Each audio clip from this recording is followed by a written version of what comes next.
Hello, everyone, and welcome to the first episode of the E.O. Smith Sports Talk podcast. My name is Brennan. We've got a great team ready to go. A lot of sports this weekend, so let's get right into it. We're moving on now to our NBA segment. I'll be your host, Alex Gard, and I'm joined here with Leon Lynn, Mira Mahmoud, Nick Simpson, and Brendan Rayner. The NBA for pulling off a 4-month bubble with 0 positive tests. That's something that a lot of sports leagues in America have had trouble doing, especially the NFL and MLB. And the fact that they were able to pull that off for 4 months is pretty impressive and is a testament to the great commissioner, Adam Silver of the NBA. And now the big news, big NBA news, Lakers just won the NBA championship. LeBron gets his 4th title. Lakers get their 17th overall, tied with the Celtics for all-time championship. Brendan, are they the favorite going into next season? Yep. Well, first off, I just want to echo what you said about the bubble and how good of a job Commissioner Adam Silver did. To get all the Disney employees and the NBA employees and all the teams, all their training staff, their coaching staff, all the players, and then eventually they got the families into that bubble for 4 months to be able to do that. How much that cost them financially, how much time. Just props to everyone who was in the bubble for those 4 months. And with that being said, to answer your question, I do not think the Lakers are favorites next year. I don't even think it's close. I don't even think they're one of the top 2 favorites. I think it's the Warriors and then the Clippers. When you look at the Warriors, Klay Thompson and Steph Curry, 2 of the 2 best shooters of all time. Multi-time champions. You look at a guy like Draymond Green, who has proven to be one of the best defenders, if not the best defender in the league. Those guys are still young. They're not old. LeBron James is 36 years old.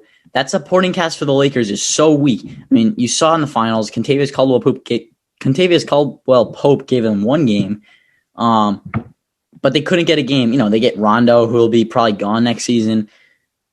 Kuzma, Danny Green, those guys are just so bad. They don't give LeBron the shooting that he needs. They don't give the rebounding to the Lakers that they need. You look at Dwight Howard and JaVale McGee; those guys got 0 minutes in game 6 of the NBA Finals. It just shows they kept rotating the supporting cast because none of them were getting it done.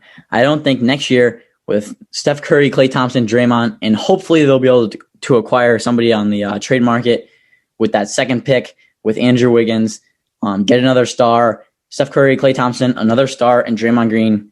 Guarantee you they win the finals next year. Wow, okay, so you're going to take the Warriors over the Lakers. Leon, you're obviously a big-time LeBron fan. I assume you'll take the Lakers. And why put your trust in 36-year-old LeBron James, Anthony Davis, and a lagging supporting cast, as Brendan mentioned? I trust in LeBron and the Lakers to take the NBA championship next year. Rob Pelinka, the GM, is going to do something in the front office to get LeBron the support that he needs and that Anthony Davis needs. Brendan thinks the Warriors are going to win. I don't think clearly Steph Curry last year did not look the same as he was about 2 years ago. Klay Thompson is coming off an injury. We don't know how he was going to react to that. And Draymond Green has shown that he cannot spread a floor. And a Warriors offense, you need to spread the floor to score. And he says the Clippers has shown that they are dysfunctional. Kawhi is not leader. They're not a leader. You need a leader on your team. And I believe that will be the Achilles heel for the Clippers. And I believe that the Lakers will win the NBA championship. So you bring up the dysfunctionality of the Clippers. Nick, in your opinion, what went wrong with the Clippers? Why weren't they able to compete in the finals like many had predicted them to and hoped they would? I mean, I'm going to have to agree with Leon on this one. I don't think Kawhi Leonard was the leader that the Clippers needed to be successful going into these NBA playoffs. I mean, self-named Playoff P could have showed up, but he didn't really. I mean, where was Paul George in the NBA Finals besides maybe 1 game, if that? I mean, I don't know. I see the Clippers maybe having a future next season, but this season it just didn't work. I mean, they couldn't even beat the Celtics. Like, no disrespect to the Celtics or anything, like nothing like that. It's just, I don't know. I just don't see it. I don't see Kawhi Leonard being a leader. So, Leon, you bring up an interesting point about the dysfunctionality of the Clippers. Nick, I was wondering what your thoughts were on what went wrong with the Clippers, why they weren't able to live up to the high expectations that were placed on them by media and themselves for the season. Honestly, I think I'd have to agree with Leon on this one. I don't think Kawhi Leonard was the leader that he needed to be going into the playoffs. I mean, we talk about him being arguably the best two-way player right now in the league. So I think with these high expectations and us knowing Kawhi Leonard, he doesn't really let things get to his head. Not really anything. Like he doesn't even have social media. Like, what do you think he's doing on his free time? I think he's grinding, but I don't know. I just don't see Kawhi Leonard being the leader that he needed to be in the final. Well, not in finals, in the playoffs this year. So, do you think that that lack of leadership on the Clippers could be fixed through like a coaching addition or the bringing in of like maybe a veteran guy who's vocal? Like, what do you think the Clippers that leadership problem is something that they could solve this offseason? I mean, I think it is. I think half of the problem is the bubble. I mean, the bubble was obviously a huge thing this year. No one really expected, actually, no one even knew what to expect going into the bubble. I think you just have to have the right mindset. Like, it's all mental. Corona has taken a toll on a lot of players, and I think the bubble just showed who really wanted it more and who was really ready to put their team on their back and carry them to the finals and to the championship. Interesting. So we'll bring it over to Mira now. Who would you pick if you had to bet for the championship next year? Would you take Clippers or Celtics, or who would it be? I think I'm gonna have to go with Brendan's choice on this one. I do think the Warriors are gonna carry this one because with all their players coming back healthy and ready to go, I think it's gonna be like definitely close between whoever they play, but I think they'll take it home. And with like other teams like the Brooklyn Nets coming back all healthy with Durant and Kyrie, it's kind of hard to really know what's gonna happen because this season was all like it like a whole bunch of stuff happened, like with the bubble and all these injuries. Like it was a messed up season. It's hard to really play off of this season how other teams are going to play. The Lakers showed up because they had all their players healthy and ready to go, and they were really they were ready for it. They knew what to expect more than what the other teams did. So I feel like that's why they took the championship home. But I feel like it could be a totally different season next season. So everyone here except Leon is going to go against the Lakers. So what could the Lakers do, Leon, in your opinion? Actually, let's go with Nick. Nick, what do you think the Lakers could do to improve their roster going into the next season to earn your pick for the favorites for the title? I think they need to sign a trio player. I mean, you look at some of these teams, like the Warriors, you have Steph Curry, Klay Thompson, and Draymond. That's a trio. You look at and versus looking at LA, you have a reliable LeBron James, a reliable Anthony Davis, and there's no one else on that team who's really reliable. I mean, you have Dwight Howard, but he's been floating between teams the past couple of years. You have Danny Green. He's not really a reliable player. You have Kuzma. He's young, but I don't think, in my opinion, he's reliable. And you have Caruso. I mean, he's shown sparks of greatness like throughout the season, but I think they just need one more player to complete the trio. So is that another like big time player, or is it more of like a role type guy? Like, let's put it this way: is it like a Bradley Beal type guy, or more of like a Lou Williams type guy? I'd say a Bradley Beal. Like, I don't know. I think we just need to see how things play out because, like I said, like we just need a trio player. But seeing how things are going to be happening, like you just don't know, like whether they need a spot up 3-point shooter or they need someone that can spread the floor or someone that can play defense. Like as we've seen in this past finals, the Lakers were obviously the favorite going to the finals, but I mean, they gave up 2 games to the Heat. I mean, props to Jimmy Butler for being the engine in the Heat, pushing them. But I think we just need a defensive player to be successful.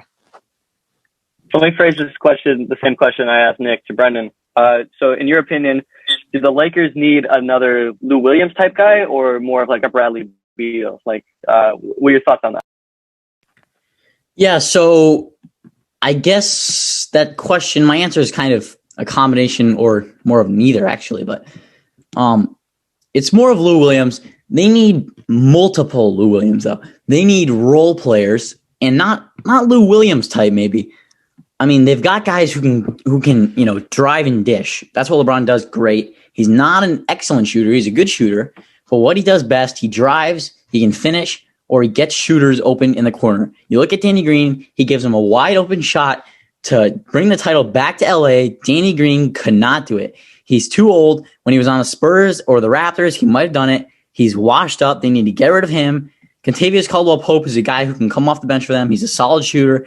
He was their only role player who was really getting it done throughout the season. You look at a guy like Caruso. He's not a great shooter. He's way too small. He can't get to the paint. He's not a great defender. You look at a guy like Morris, can't really hit shots. You look at Dwight Howard, JaVale McGee, can't shoot the ball to save their life. So, Leon, you're obviously the odd one out here in continuing to stick with the Lakers for your pick for next year. Who do you think going into next year is the biggest threat to the Lakers?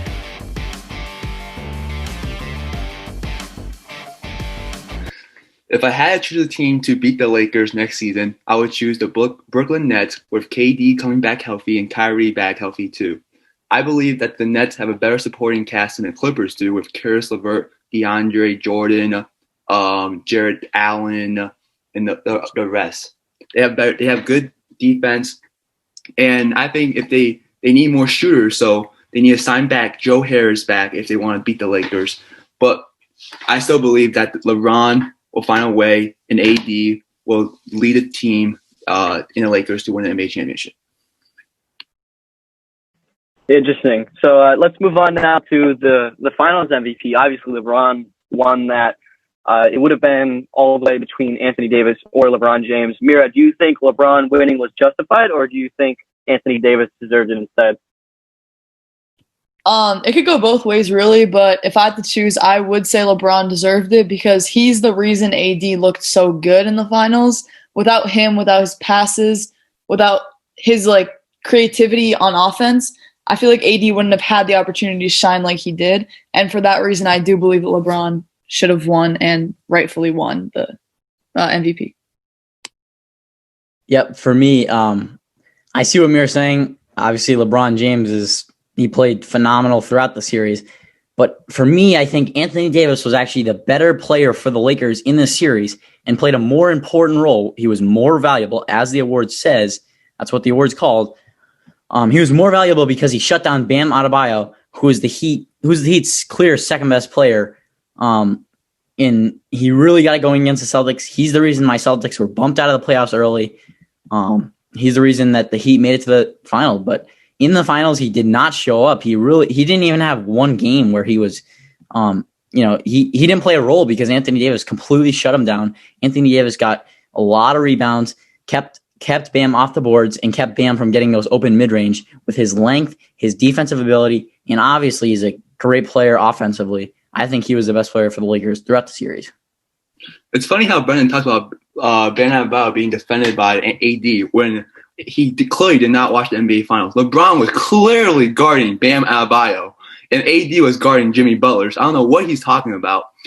Although I still believe LeBron should win the MVP. He averaged more points, more assists, and he was overall more dominant. And without LeBron, AD would not even be in the situation he is right now. Honestly, I'm going to have to agree with Brendan on this one, even though I am a Lakers fan and I'm proud of them for winning the championship this year. I still don't think that LeBron and the Lakers would have been able to do it without Anthony Davis. Anthony Davis was the score was a score that they needed, was a rebounder that they needed. And LeBron, obviously being not only a scorer, but he can pass the ball, he can rebound the ball, he can bring the ball up the court. I think that LeBron wouldn't be the assist man that he is without AD. AD was the person in the right spot to score the ball after LeBron passed it to him. I think AD played a bigger role. Like, I'm not saying no disrespect to LeBron. Obviously, LeBron was a huge part of the finals and the Lakers. I just think Anthony Davis was a more driving role in the Lakers winning this series. One last thing I want to add too, though. Of course, the best player or the second best player on the team are always given Finals MVP, but let's not overlook what Kentavious Caldwell-Pope and Rajon Rondo brought to the Lakers in this series. I think without those two guys, the Heat are hoisting up the trophy. I think they each provided one game where they kind of took on that role of the third superstar, which is what the Lakers need. I think next season, hopefully, they'll be able to acquire a third superstar. But when you can get these role players playing like superstars, as playoff Rondo did in Game 6, and as Kentavious Caldwell did, I think that's the reason they're champions. All interesting takes, and we're going to have to move on now to our NFL segment. Thank you all for joining us. All right, here it is, our highly anticipated NFL segment. I'm joined by Leon Lynn, Nolan Klimkowitz, Parker Woodmansey, Alex Card. Everyone's ready to go. Talk some football. Let's start off with Week 5. What stood out to you guys in Week 5? Let's start with you, Alex. Honestly, I was really impressed with my guy Justin Herbert at the University of Oregon. He's been on fire in his rookie campaign. Took over for Tyrod Taylor in the second game of the season. I think he's looked great. Threw for 4 touchdown passes last night. I think at the moment he's probably my pick for Rookie of the Year. I've been really impressed with what he's been able to do with that Chargers team. I think they win last night if it's not for a horrid Chargers defensive performance. I think for Week 1, I was probably most impressed with Justin Herbert. All right, Nolan, what stood out to you? I'm going to have to go with the Vikings. Their team really looks like it started to come together this week with a close game against the Seahawks. Nobody saw that one coming. Everybody expected the Seahawks to come in, just roll over their young defense, but they held their own for a while. Of course, we saw Russell Wilson lead the game-winning drive at the end of the game. DK Metcalf had some really big plays there. But I don't know. The Vikings look like their team's starting to come together. I mean, Justin Jefferson and Adam Thielen on offense are looking real good. Kirk Cousins is starting to look not horrible. He started out the season as one of the worst quarterbacks in the league, but he's starting to find his stride there. So I'm thinking the Vikings are going to come together, maybe string together a few wins after this week. They impressed you this week, but again, they lost, and now they're 1-4. Do you think they can overcome that and make the playoffs? I don't see them as a playoff contender right now. They have a lot to prove if they want to make the playoffs, but it does look like their team's starting to come together. Maybe not one of the bottom teams like we thought at the beginning of the season. All right. Leon, how about you? What stood out to you in Week 5?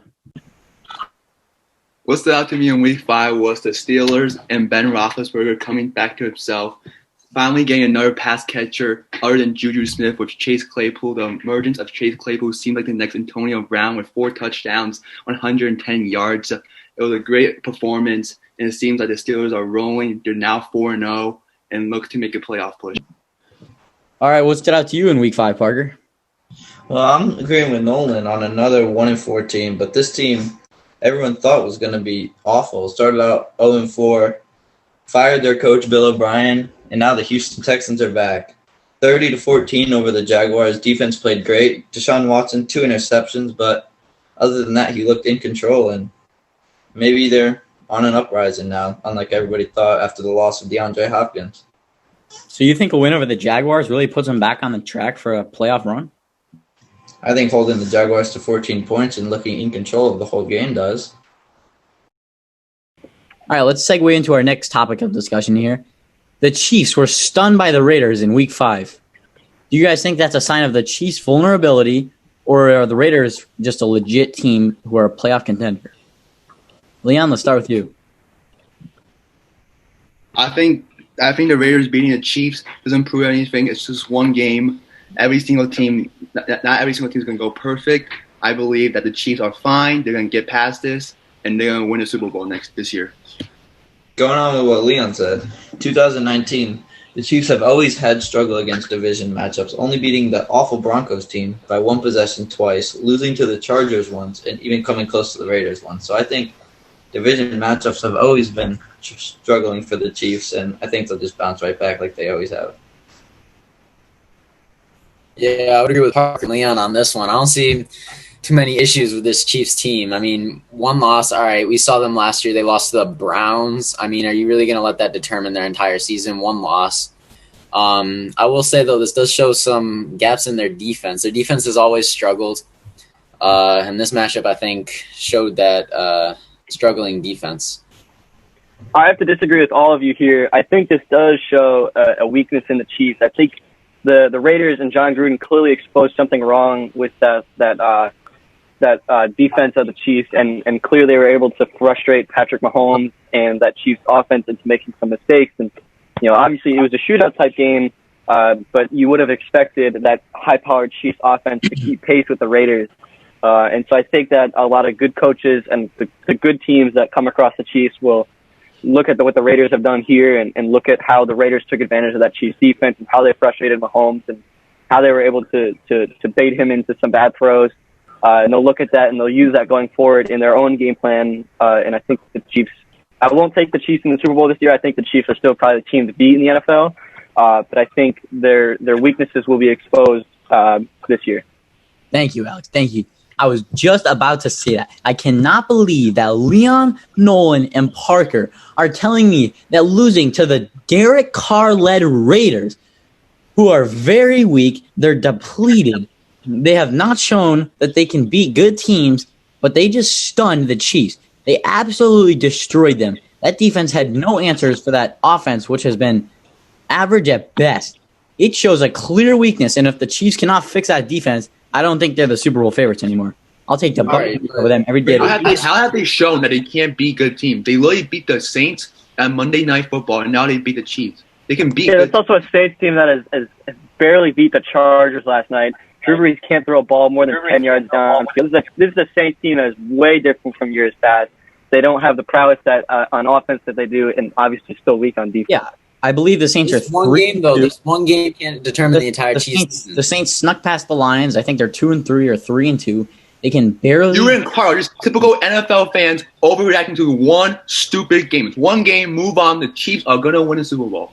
Yeah, one game that was able to expose the weaknesses of Patrick Mahomes, expose the weaknesses of that defense. It's a game that teams can look at who play the Chiefs in the future on what the formula is for slowing them down on offense and what the formula is for killing them through the air. Yeah, it's just one game, but it's something that other teams can look at and say, okay, here's how we can expose the Chiefs. Yeah, the NFL's a copycat league. You think of other Super Bowl contenders. You think about the Buccaneers. You don't think Bruce Arians and Byron Leftwich, the offensive coordinator, you don't think Tom Brady's going to watch the film on this game and watch Derek Carr absolutely torch that secondary? Those corners showed Derek Carr. That's what they said last 2 weeks ago about the Chargers stopping the Chiefs. Like, that's what they said last 2 weeks ago. They're going to figure it out, and no team has figured it out yet. I mean, you could say the same thing last year about the loss against the Browns. It doesn't prove anything. Chiefs went on to win the Super Bowl that year. I don't think one game – you can't let one game determine anything in this league. Although it was just one game, let's move off the Chiefs. Let's move on to the Raiders. Clearly disagree here. So let's move on to our next discussion, which I imagine might be pretty heated as well. Through 5 weeks of the season, who is your MVP of the NFL? Nolan? Right now, I have to go with Russell Wilson. I mean, he has just looked so good this season. He's utilized all of his weapons on offense, passing to 3 different receivers.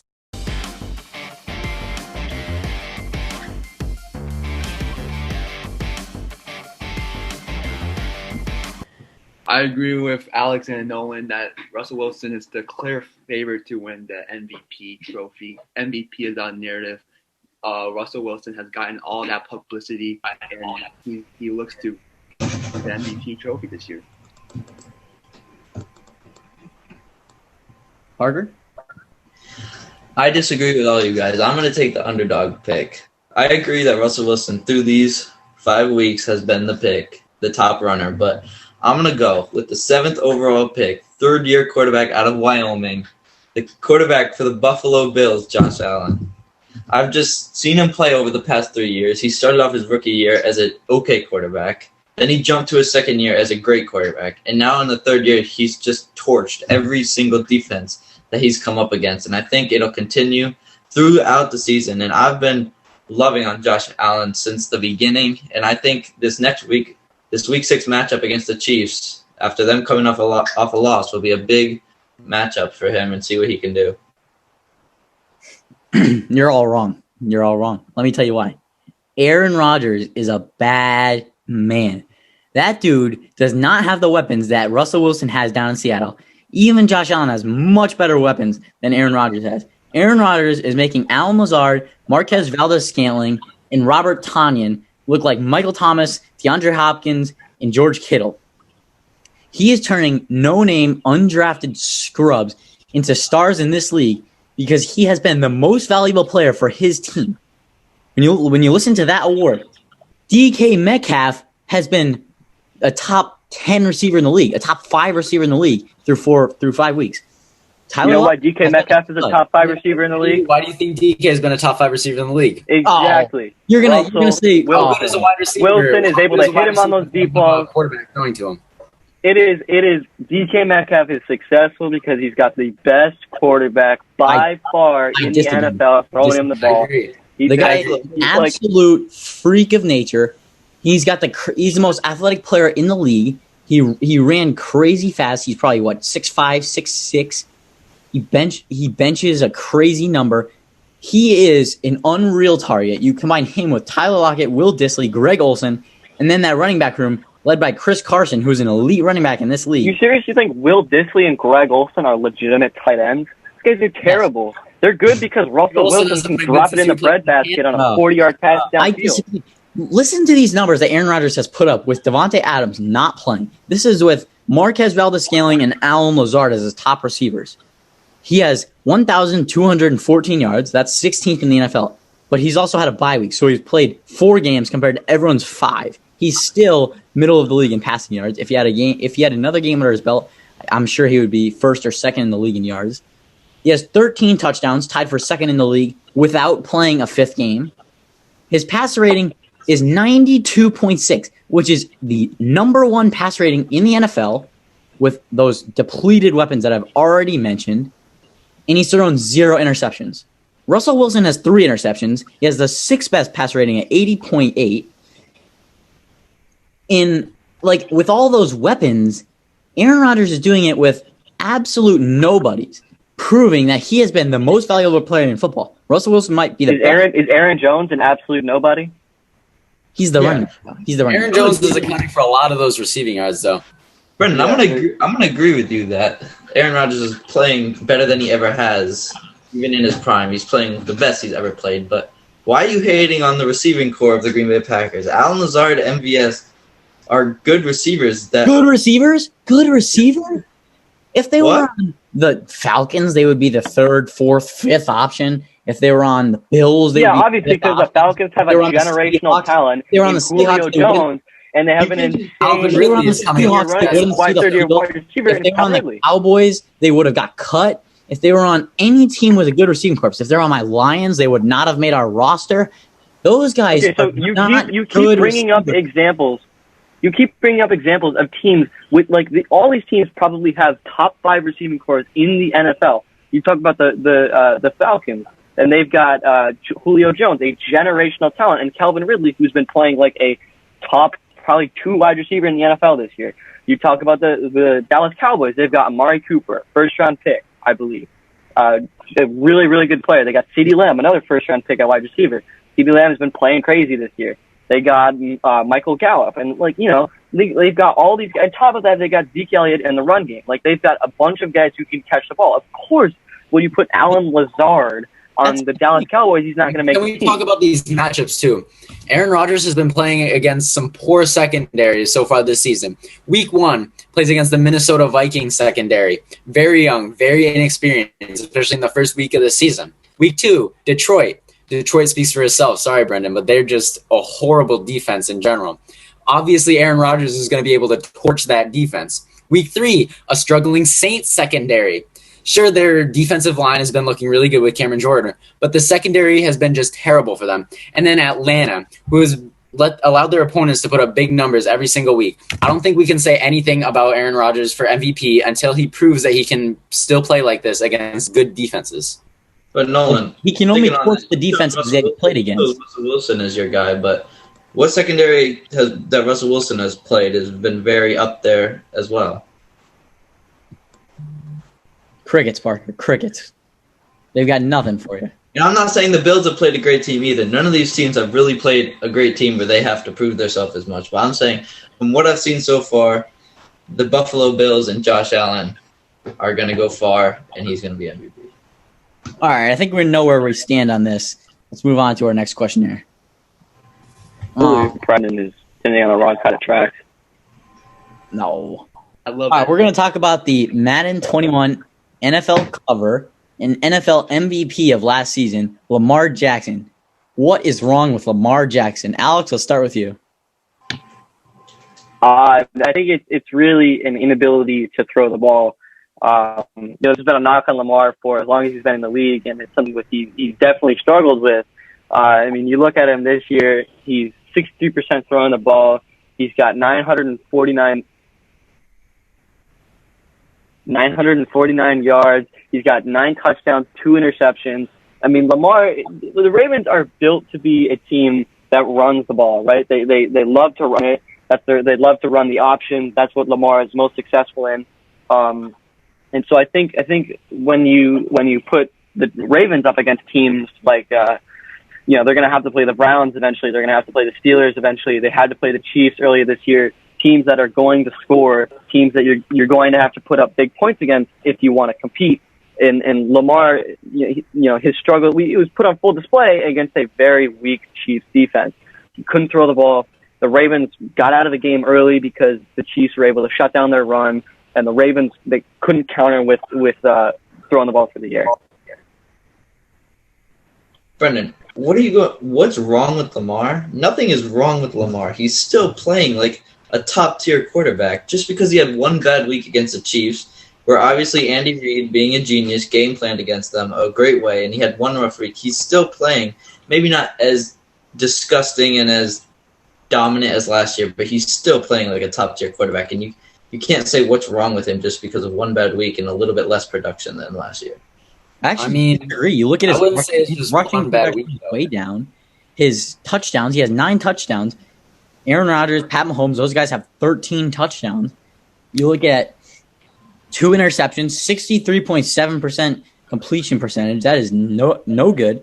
I think his passing has been way down this year, and he has good weapons. You look at Mark Andrews, Marquise Brown, Mark Ingram, J.K. Dobbins out of the backfield. I mean, he's got weapons, and he's just not utilizing them. I think his inability to make an accurate pass is catching up to him. They're winning football games, and that's all he needs to do. Yeah, and I think Brennan brings up a good point. You look at like the teams that Lamar has all these down numbers, only 9 touchdowns. That's not a lot. He's thrown for 2 interceptions. He's got less than 1,000 yards passing through 5 weeks of the season, and it's not like they've played really great teams either. Like, obviously they played the Chiefs, which is they're probably their toughest matchup, but they played the 1-4 Texans. They blew out the Browns in week 1, but that was week 1. The Browns have really caught their stride now. They beat a really bad Washington team. They beat a Bengals team that can't pass block a chair, right? I mean, these are teams that not very good, and they don't have great defenses either. And Lamar still has put up pretty porous numbers against these guys. You got to look at his pass. He has yet to throw for 300 yards this season. He's been under 200 yards in 3 games. He threw for his first career game under 100 yards against the Chiefs with 97, and we know the Chiefs secondary is not anything special. I think these are numbers to be concerned by at least a little bit at this point in the season. I know, because I think you guys are looking too much at production. Let me ask you some other 4-1 teams. The Browns, Baker Mayfield, is he having MVP numbers? No. Ben Roethlisberger. Yeah, but Baker Mayfield has also never won an MVP and put up crazy numbers like Lamar did last season. But I don't think we're doubting the Ravens' ability to win games or how legit they are. I mean, I think we all know they have some of the best corners in the league. That defense is legit. They added Calais Campbell this offseason. I think they're a very strong defense. that running game is strong. I'm curious if you guys could find any reasoning behind the regression, specifically from Lamar in that offense. I think Lamar is hesitant to run the ball, which has closed down his game to throw. I feel like he's scared to get injured. Like everyone talking about him getting injured in his career in Jeopardy. In Jeopardy, yeah, I feel like he's scared to just get injured. So that really closed down on defenses to make him pass the ball more. So he's forcing passes into these tight windows, and he's hesitant to run the ball. So I believe Lamar is fine, but he'll get his groove back. It's just that his game just shows that he's a little hesitant to run the ball, which will open if he runs it, it will open up way more of the passing game. Yeah, and I think also they lost Hall of Fame right guard Marshall Yanda to retirement this offseason. I think that O-line has just not been nearly as good as it was last year. The running game isn't when the running backs, aren't getting holes and they're not getting a lot of production. Mark Ingram, J.K. Dobbins have not lived up to expectations yet. When that running game gets going, I think that would also open up the read options for Lamar. So I think the passing game as well as the rushing game will open up Lamar's rushing. So I think, we all think they could rebound with a little bit of improvement. Let's move on to other very big quarterback news. Dak Prescott broke his leg this weekend and is out for the season after surgery last night. He's replaced by Andy Dalton, a guy who has won a lot of games with the Bengals, a guy who's had great experience. I believe he's 33 years old. He signed a 1-year, $3 million deal. With Dak going down, who do you guys have coming out of the NFC East? Well, I think this absolutely has to shut down any playoff hopes for the Cowboys. I mean, Dak has been absolutely carrying that team on his shoulders. This team would be nowhere. I mean, sure, 1-4 before last week. Now, what, 2-4? But I mean, this team would be nowhere without Dak Prescott. He's been throwing the ball like crazy. I mean, his numbers have just been insane through the first 4 weeks of the season. But this injury, I think, has to shut down any playoff hopes for them. I would say at this point, it's looking like the Eagles are going to come out of that division on top. I'd have to disagree with you. I think that is easily the worst division in all of football. I mean, everyone in that division has a losing record. They're terrible. The Eagles are terrible. Carson Wentz has been awful this year. They have no weapons to throw to. The Washington football team, obviously, we know what's wrong with them. They got, a weird quarterback room right now. Looking to trade Dwayne Haskins. They've got, I think Chase Young's injured right now. They got nobody on the defense side of the ball for the most part either, except for Kendall Fuller. And then last team in that league, the New York Giants, probably going to get the first overall pick in the draft. Giants, I think, competing with the Jets for the worst team in the NFL. Daniel Jones is awful. Saquon Barkley is out. They got nobody at running back. They couldn't stop the E.O. Smith High School football team if they were playing them. I mean, honestly, I think if E.O. plays the Giants, it's going to be a close game. The Giants probably, in my opinion, they're the worst team in the league, and they should get rid of Daniel Jones definitely. But I'll have to take the Cowboys.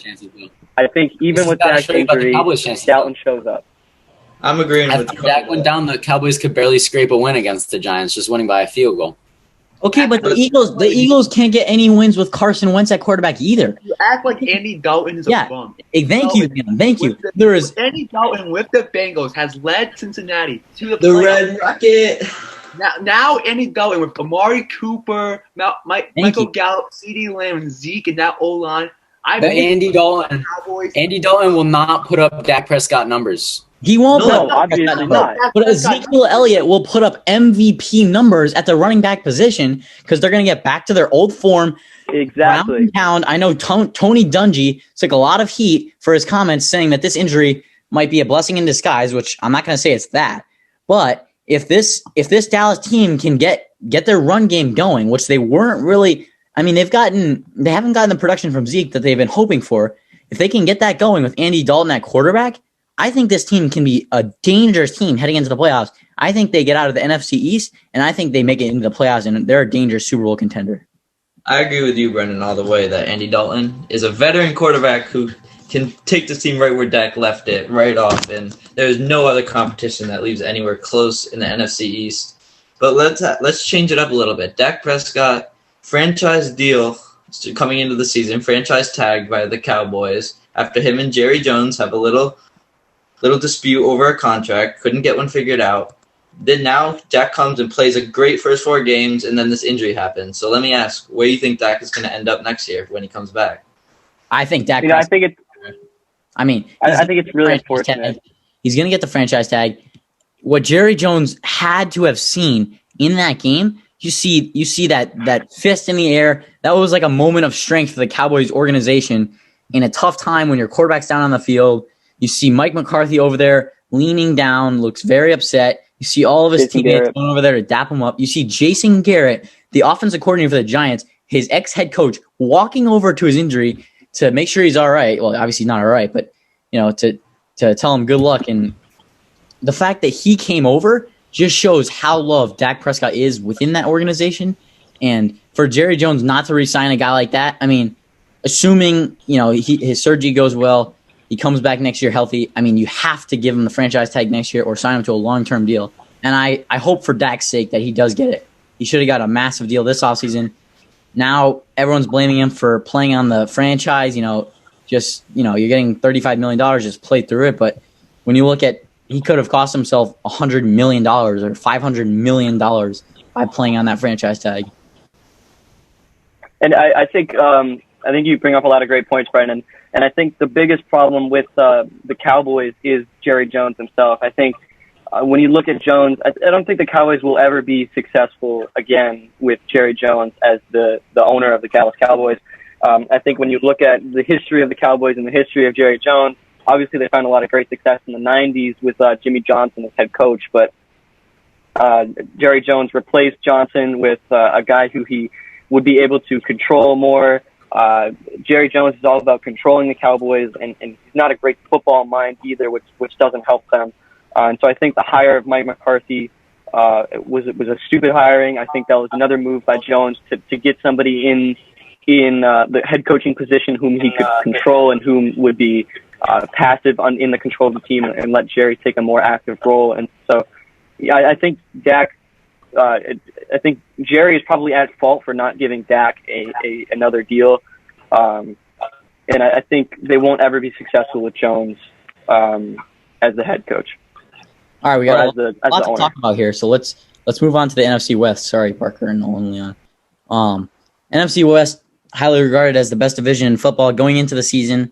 The Super Bowl, the 49ers who were in the Super Bowl last year have not looked the part this year. Jimmy Garoppolo got benched last game. Who do you guys coming out of that division? I have the 5-0 Seattle Seahawks coming out of the NFC West. I believe the 49ers in the next 6 games will go 0-6. You see the tough matchups in the next games. Jimmy Garoppolo coming back from the high ankle sprain does not look the same. And the Rams with Sean McVay, I believe Jared Goff is going to choke when it comes to later this season. So I believe the 5-0 Seahawks will take the NFC West. And possibly, if you don't agree that the Seahawks are going to take the division, it's not even close. The Seahawks are dominating every team they play. Close game against the Vikings, but still, they're going to take it. But I do think that although they had some trouble in the middle of the season, the early parts this year, I think the Cardinals will earn their way back, give the Seahawks a fight, and earn themselves a wild card spot. I agree with Parker. The Cardinals were looking like some serious contenders first couple weeks of the season. Of course, they had their hiccup in week 3 against the Lions with a tough loss there. But, Kyler Murray looks great. DeAndre Hopkins looks great. Larry Fitz is showing a little bit of production at his age. So I think, obviously, Seahawks are going to come through that division as number 1 easily. But I think the Cardinals have a chance to scoop up a wild card spot there. I have to disagree with you guys in one way, and I think obviously this is going to be a division that gets a wild card team into the playoffs, and I'll take Seattle every day to win the division. But I'm going to have to go with the Rams for getting that wild card spot. I think they've looked really good so far. They had that one loss to the Bills, I believe it was. I think Jared Goff has looked really, really good so far. Obviously a lot better than he looked last season. I have a lot of faith in Sean McVay as a head coach, and I think they've got a committee backfield, but I think they got a lot of talent in that backfield. And Darrell Henderson, rookie Cam Akers, I think could make a difference later in the season. And obviously Malcolm Brown, the veteran back there. They got star-studded wide receiver core. They got Cooper Kupp, Robert Woods, Josh Reynolds. They got the rookie Van Jefferson. And so I think as good as the Cardinals have looked so far this season, I'm going to take the Rams to get that wild card spot. Actually, I like what both of you are saying, or all three of you actually. The Cardinals have looked promising, and the Rams have looked good. But here's my hot take. I think all 4 teams from the NFC West make the playoffs.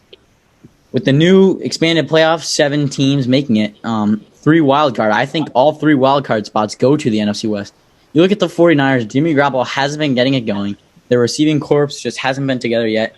I think when they get healthy, I know that D-line has missed some pieces, but I think they're going to go target a guy like Ryan Kerrigan off the the Washington football team. I think they're going to figure that defense out when Richard Sherman gets healthy. Jimmy Garoppolo is going to get back into a rhythm, and that team we saw in the Super Bowl not too long ago, just a few months ago, they're going to be back. I think the Cardinals, led by Kyler and D-Hop, they're an elite team. And the Rams, obviously, you sit at 4-1 here. I think they're an elite team with a great defense. We got Aaron Donald and Jalen Ramsey. I think all 4 teams make it. What do you guys think about that? Is that even possible? They all have to play each other twice. That's definitely an interesting. Let me ask you this: who do you have coming out of the other divisions then? If you have all 3 NFC West teams making it, or all 4 NFC West teams making it, who do you have coming out of other divisions? Who do you have missing the playoffs? So you're saying the 4-1 Bears are going to miss the playoffs, or the Packers? Yep, I think the Bears are not a legit team. I have the Buccaneers coming out of that division. I have the Packers. Saying the Saints are going to miss the playoffs? Packers coming out. You think the Saints are going to miss the playoffs? You're thinking the 49ers? Is Michael Thomas back? Yep, Saints. I don't think the Saints can rally with Michael Thomas coming back. No, I don't. I think Drew Brees has not looked good this year. None of those Saints receivers have looked good without Michael Thomas. Emmanuel Sanders has not stepped up. I just don't think they get it going. That defense just has shown lapses.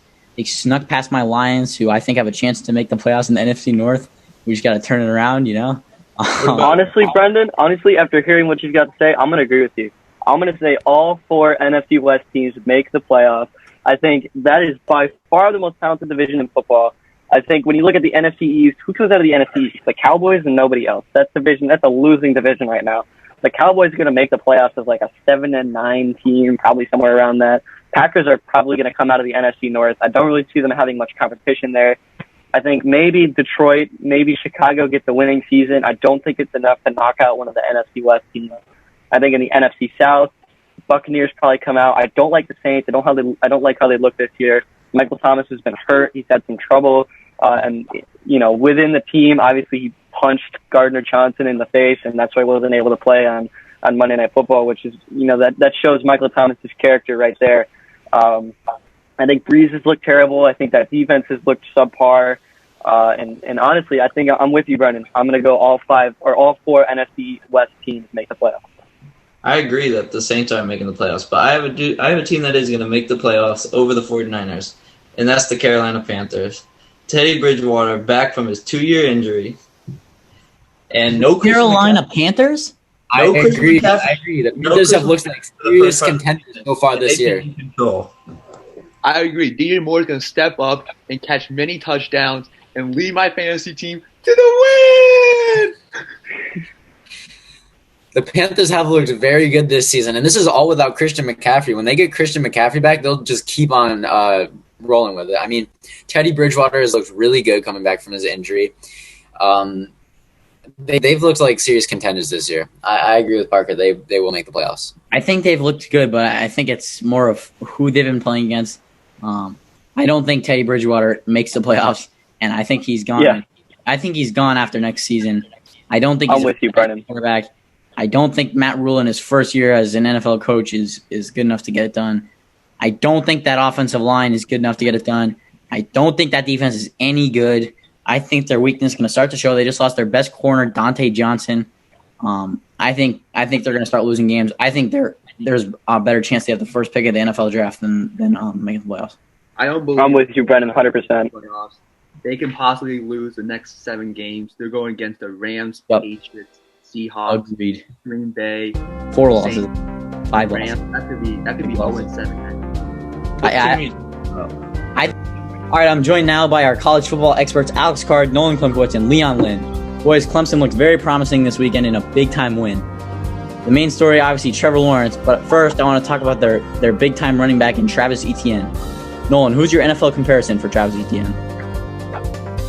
Travis Etienne has looked very good this season so far. If I had to compare him to a guy in the NFL right now, I would go with Alvin Kamara. Both of these guys, very elusive backs, play big roles in the passing game as well as the run game. And with volume, with carries, with touches, they show that they can produce. Travis Etienne in these first few weeks of the season has shown gets his 15 plus carries. He's able to get 100 plus yards. He's able to punch in these touchdowns. So with volume, he's able to produce just like Alvin Kamara. I think these two guys are a lot of similarities, and Travis Etienne will be very good in the rest of his college career and in his NFL career. Yeah, I like that comparison a lot. Definitely a dual threat guy. All right, moving on to the big name now, Trevor Lawrence. Leon, if you were to bet the house, are you betting on the field, as in Justin Fields and the rest of them, or Trevor Lawrence? If I were to bet the house, I would bet on Trevor Lawrence, even though I don't believe Trevor Lawrence should win. The Heisman is about the narrative, and Trevor Lawrence clearly has the better narrative than Justin Fields. He's playing a trash division like the ACC, so Trevor Lawrence's stats are going to be better than Fields' stats. And last year, it was proven that when Trevor Lawrence went against competition, they can barely beat an Ohio State team. So I believe Trevor Lawrence is going to win, but the ACC is helping him a lot. The next team up is North Carolina. They're awful. And, he's not playing an SEC like Alabama or the Big Ten like Ohio State, like Justin Fields. All right, that's a pretty interesting point. When you consider the competition difference, that's definitely something that they should maybe consider whether they do or not. I agree with you that Trevor Lawrence will win it. So I think if you're betting the house, you definitely got to go with Lawrence. All right, moving on to another big name quarterback, actually a guy who many thought had a chance at the Heisman, Spencer Rattler. Oklahoma, they didn't look promising early. They lost a couple games, but they got back on track with a big win this weekend. Alex, what did you see from him, and what did you see from Oklahoma?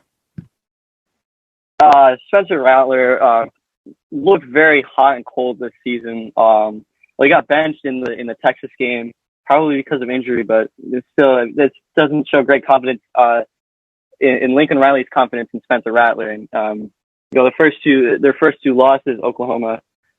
First one against Kansas State and the next one against Iowa State. Rattler threw 2 game-losing interceptions, so I think that's definitely something he's got to clean up. And I think the hype probably got to him. Like a lot of guys were looking at previous OU quarterbacks in Baker Mayfield and Kyler Murray and Jalen Hurts and these guys that had competed for Heisman and had found great success under Lincoln Riley's air raid offense. And I think Rattler, kind of that hype, he's got a great arm, but the hype really got to him and kind of got to his head, and that's why he struggled so far this season. But I think he's got a lot of potential. He's got a great arm. He's playing in a great offense, and I'd expect him to find success moving forward in college football. Well, that's really interesting. When you look at the previous Oklahoma quarterbacks, those Heisman winners and Baker Mayfield and Kyler Murray, number 1 overall picks, guys that are finding some success in the league, you got to be able to play in the big moments, and you're saying he might be, the moment might be too big for him. So that's definitely something to watch out for as the season goes on. All right, let's look ahead to next week real quick. There's a big-time matchup between Georgia and Alabama. Alabama led by Mac Jones, a player who's been pretty inconsistent so far. Alex, let's start with you. Who do you have winning this weekend? This is a really interesting matchup, and I think it really comes down to defense. Georgia's got a great defensive line, and they've been great at shutting down the run. And Georgia's offense is something to talk about as well. Zamir White playing running back. They got Stetson Bennett, the walk-on quarterback. That'll be something to watch and how he handles that tough Alabama defense. But I think it really comes down to the George Pickens and Stetson Bennett connection. Can they get it going? George Pickens, probably the best wide receiver in the SEC right now. Every single pass that's been thrown to him that's been catchable, he hasn't dropped. And personally, I'm going to take Georgia in this one. I think Georgia's defense will get it done. I think Pickens will have a really good game.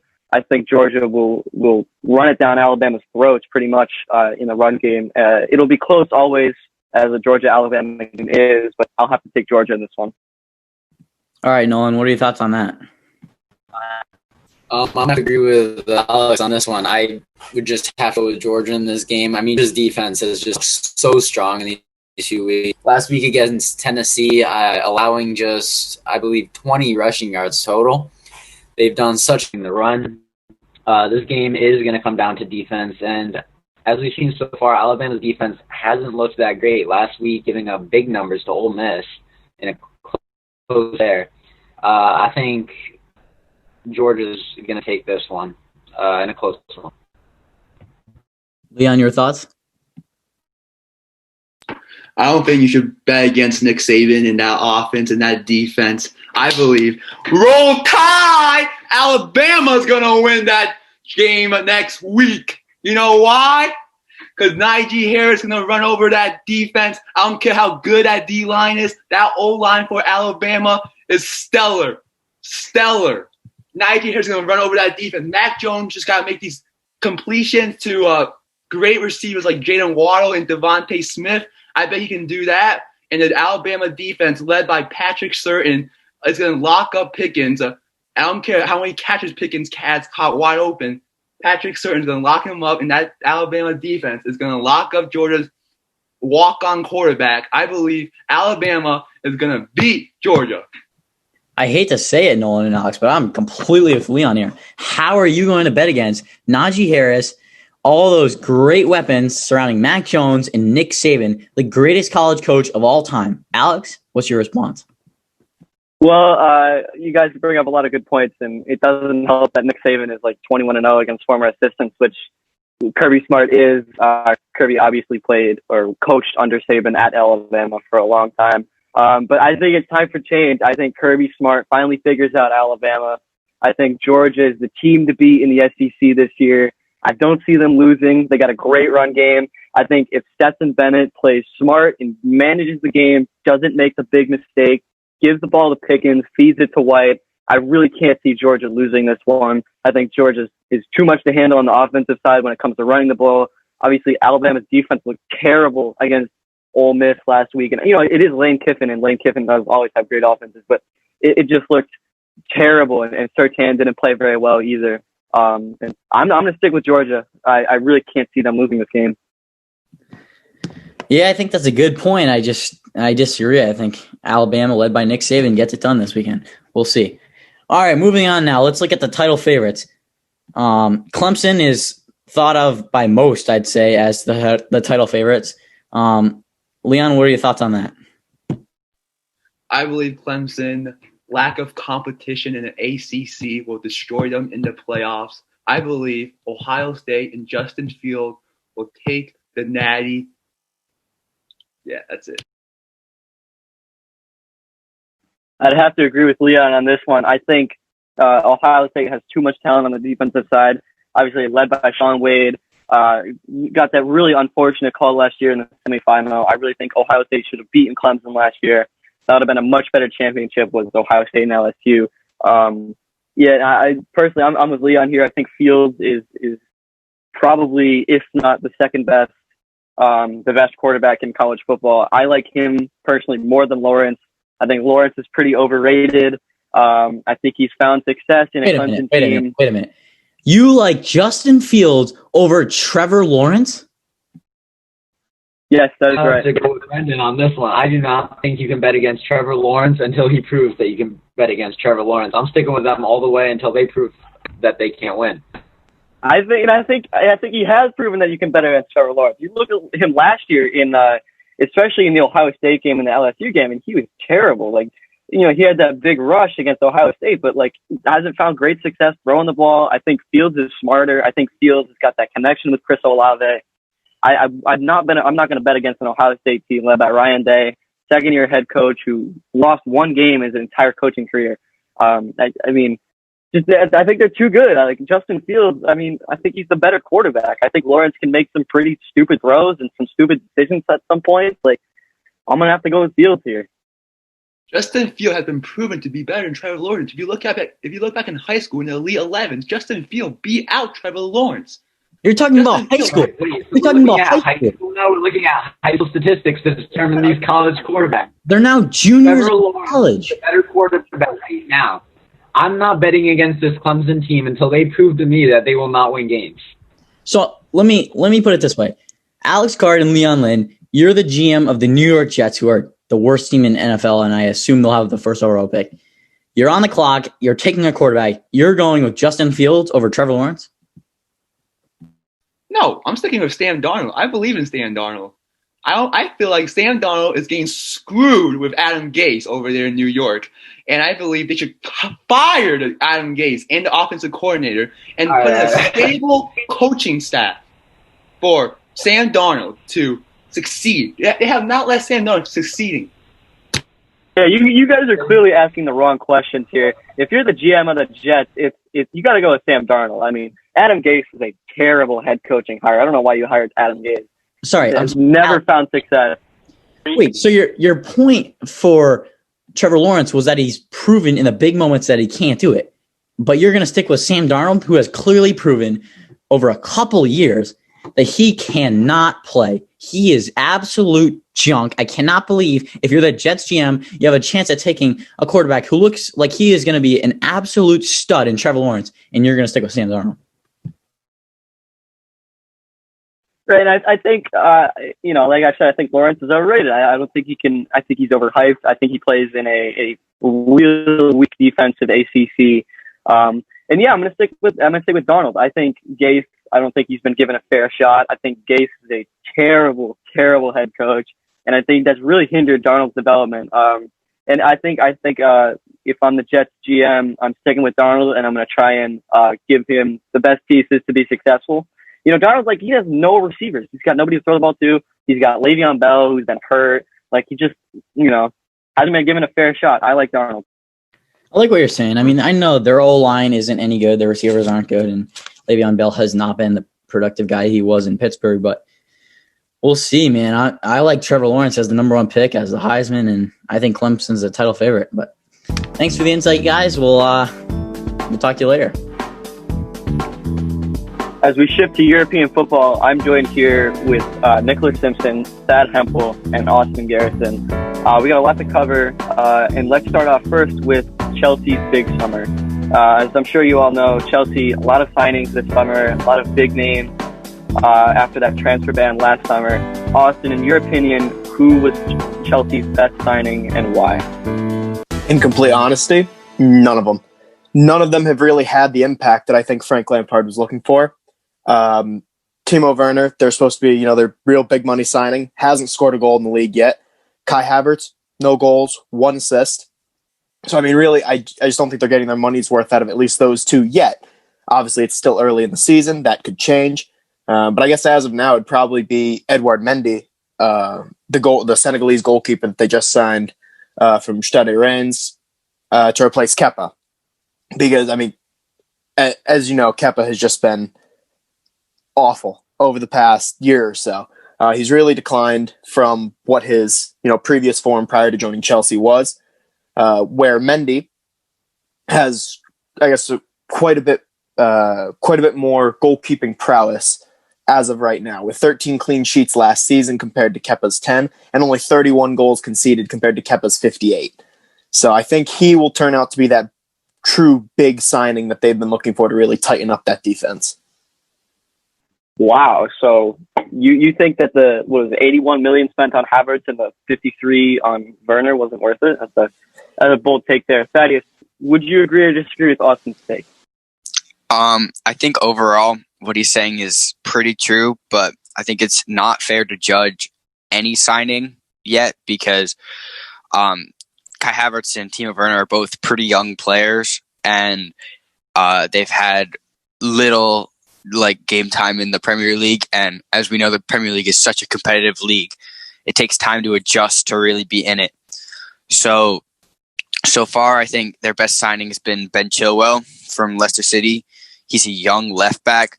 He's been incredible when he's played. I don't think Lampard's played him enough, but when he's been playing, he's scored, and I think he's already assisted this season. But I agree with Austin that Edouard Mendy is a great signing because Kepa's just been horrible. And do you think Chilwell's previous experience in the Premier League has led him to find success on Chelsea, where, say, Havertz and Werner haven't found success?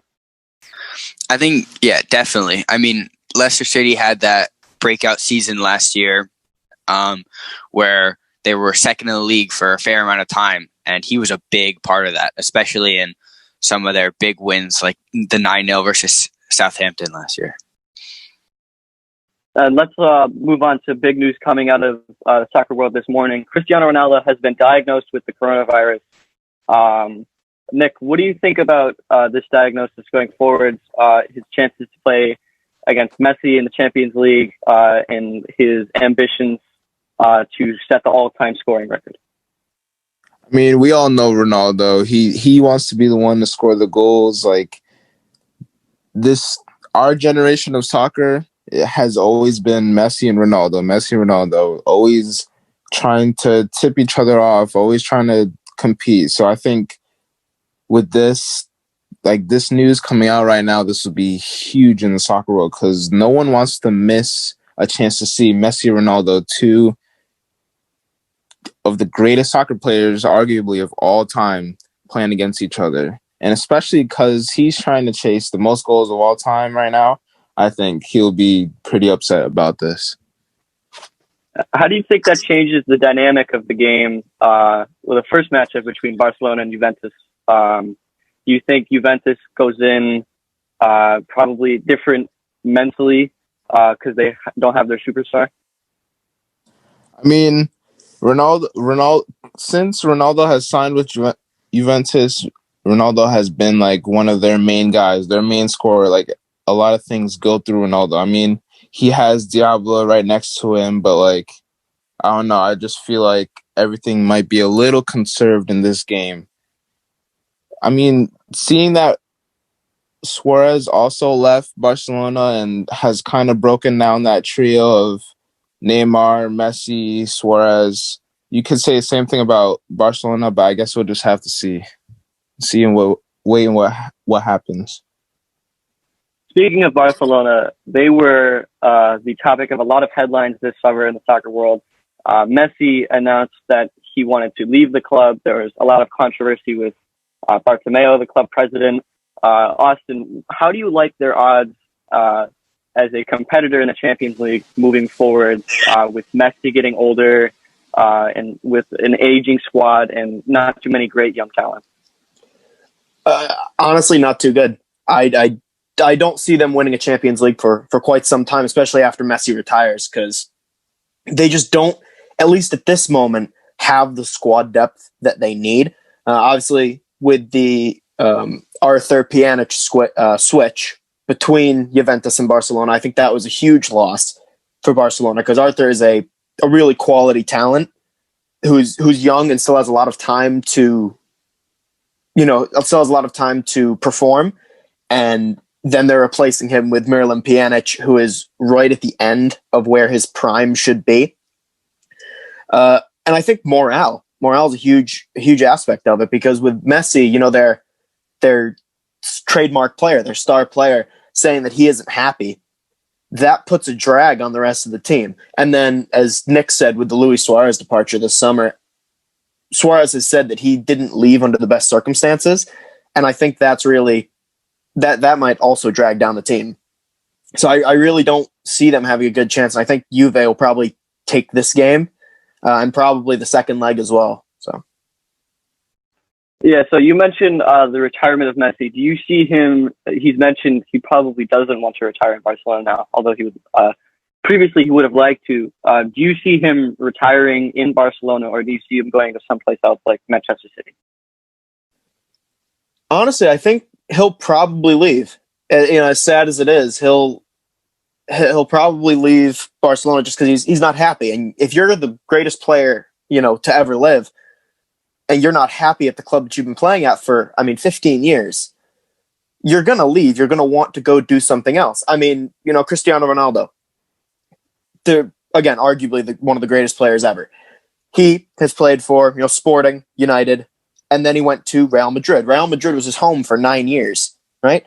And then the morale started to fade a little bit, and he decided, listen, I need to move. Went to Juventus, and he picked up right where he left off. Had a bit of a slow start to that first season, but then he hit the ground running, and he kept going. Now, whether Messi can do this after, playing in one league for one team for 15 years, that's, yet to be seen. But I think that he will definitely leave Barcelona, whether that's this summer or the summer after. So, given the limited young talents that Barcelona do have, Thaddeus, how do you assess probably their best young talent, Ansu Fati, going forward? Well, recently he was just named the La Liga Player of the Month. So currently he's been killing it this season. I honestly think it's too early to assess because we know Barcelona likes to jump the gun on many things, like with the signing of Pjanic and Ousmane Dembele, and I would say Coutinho, but that was a long signing. But I don't think he's proven himself enough to really earn the fact that Barcelona wants to ride their future on him. He's their ride or die. Once Messi's gone, Griezmann will be out of his prime. It'll be him and Dembele carrying the show, and they're looking to sell Dembele, so it'll just be him. And I don't think that's really a smart move for them. Moving on to the Champions League as a whole, Bayern obviously looking to repeat as champions. We've got Manchester City back, PSG, Real Madrid, Juventus. Nick, who do you like as favorites going into this Champions League season? Honestly, seeing the season that Bayern had, I would have to say Bayern. They've proved themselves this past year as being a very, very dominant team in Europe. And coming off of the success that they had, that huge win against Barcelona that really stunned everyone, in my opinion, I think Bayern is still the favorite to win the Champions League. Do you think the loss of Thiago, obviously Thiago being sold to Liverpool this season, how do you think that will affect Bayern's midfield for this upcoming season? I think they still have a lot of talent in the midfield. I don't think they'll be too worried. They have a lot of players that they can move around, put in certain positions to go forward and to still be successful. So I don't think that'll be a huge problem. I think they'll be able to overcome that pretty quickly. Austin, who do you like for Champions League favorites for this upcoming season? I got to agree with Nick, going with Bayern. Obviously, Real Madrid are obviously always a strong squad to come up against, but I just don't think they quite have it in them to do anything. Barcelona were embarrassed last season. I don't see anything coming from them. Juventus are another one who are a very strong contender, but I just don't see it. Bayern are the best team in the world, and they have been for 2 seasons now. They win every trophy that they come up against. So I really don't see anyone but Bayern taking it to the final. Thaddeus, I'll turn it to you. Your prediction for the Champions League. I think for me, it's between Bayern and PSG.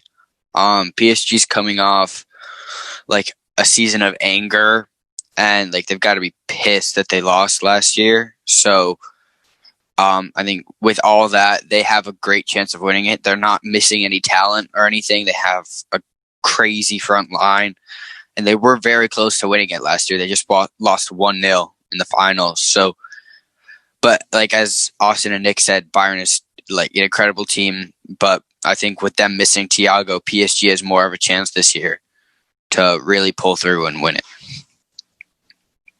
Interesting. So all three of you will take either the champions or the champions runners-up for this upcoming season.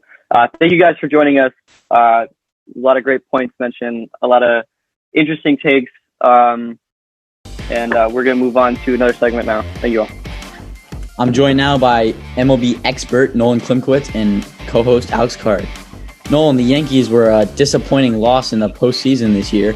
They had high expectations, but they didn't get it done. Why is that?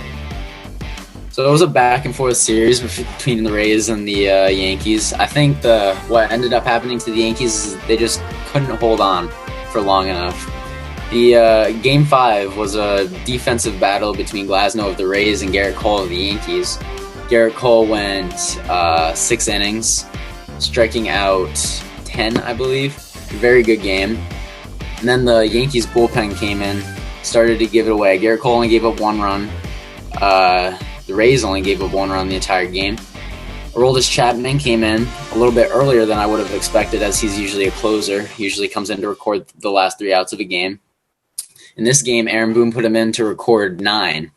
So I think maybe just a little bit too long for him to be into the game. He ended up giving up that costly home run, which ended up being the difference in the game.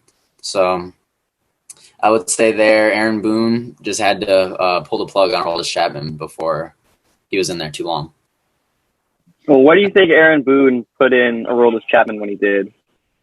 I mean, the Yankees bullpen there was a little bit depleted, as they had to use it a lot in the previous game, so guys needed rest. So Aroldis Chapman hadn't been used too much, so he tried to put him in, get him to record the last 9 outs. Just couldn't get it done.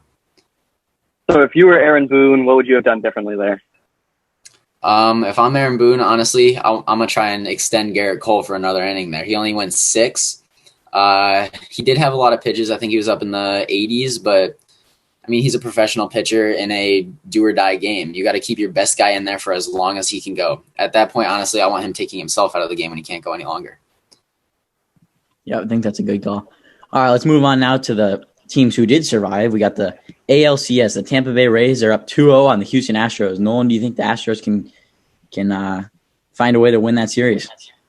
So it's been a surprise to everybody at this point that the Astros have made it so far after a really abysmal regular season, barely scraping their way into the playoffs with a barely 500 record. So far in the playoff, they've just had clutch performances from guys like Jose Altuve, George Springer, Alex Bregman. They've all done their roles offensively, getting the job done there. I don't think they're going to be able to come back from this 2-0 deficit on the Rays, though. The Rays pitching has just been too dominant in this postseason. I don't think their guys are going to be able to bounce back from it. Looking at the NLCS, Dodgers heavy favorites coming into the season, in a 5-1, probably one could argue a big loss for the Dodgers in game 1 of the series. How do you like their odds going forward? I mean, in game 1 there, Dustin May, he did his job, came in, shut the door on the Braves quick, giving up just 1 run.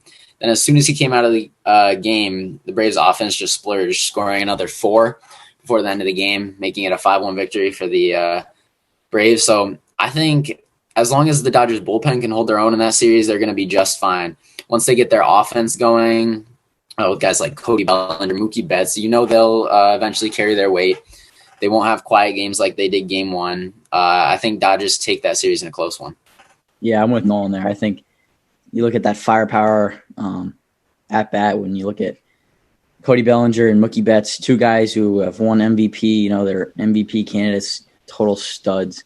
Yeah, I think I have them winning it all. I think they definitely get out of this. They're only down 1 game. I think they beat the Braves in 6 or 7. Yeah, great job, guys. Thanks for the insight, Nolan. All right, I'm joined now by NHL expert Mira Mahmood and co-host Alex Card. Mira, the NHL bubble just wrapped up. Congratulations to the NHL on a successful bubble. Who was hoisting the trophy this year? So this year you had the Tampa Bay Lightning hoisting the cup. Something interesting happened during that run. Patrick Maroon went back-to-back with the Lightning and St. Louis. So you don't really see that too often. Kind of interesting to see that. Let's shift to the bottom of the league. NHL draft just happened. Mira, your thoughts on the top 3 picks. Who do you think has the brightest future going forward? So personally, I think the number 1 draft pick signed by the Rangers, Alexis Lanferini, he's actually categorized as generational talent, which wasn't given to many players. Last time that term was used for a draft pick was when Connor McDavid was drafted. So it's going to be cool to see how he grows throughout the NHL, his NHL career, and see what he does for the Rangers this year. All right. Now let's ask about the everyone's favorite local team, the Boston Bruins. Mira, there's a lot of talk, a lot of debate, a lot of disagreement on whether the Bruins should start the rebuild now, look towards the future, or make a move to re-sign key veterans like Zdeno Chara, Brad Marchand, and Patrice Bergeron, and make another run at the Stanley Cup next year with one of the best goalies, if not the best goalie in the league, in Tuukka Rask. Personally, I believe that they need that leadership from their veterans, and they need to bring back those players for another run just to kind of give that leadership and get that rhythm from those younger players such as Jake DeBrusk. I know he's been improving a lot throughout his career, learning a lot from the veterans on the team, and getting rid of them so soon with all these young players would be kind of hurtful to their rhythm at the moment. And I feel like keeping them for another season or two would kind of make their younger players like better. Yep, I agree with you there. I think, as in any sport, when you have a chance at a championship, you got to go for it. All right, thanks, Mira. Thanks, Alex. We'll talk to you later. All right, that's a wrap. Thanks for listening to the first episode of the E.O. Smith Sports Talk podcast. We hope you enjoyed. If you have any recommendations or questions, feel free to reach out to me at my email, rainerb22@eosmith.org. Also, follow us on Instagram at EOS Sports Talk Club for the latest updates. And stay tuned for next week's podcast. Thanks. This podcast was edited by Gabriel Aguero.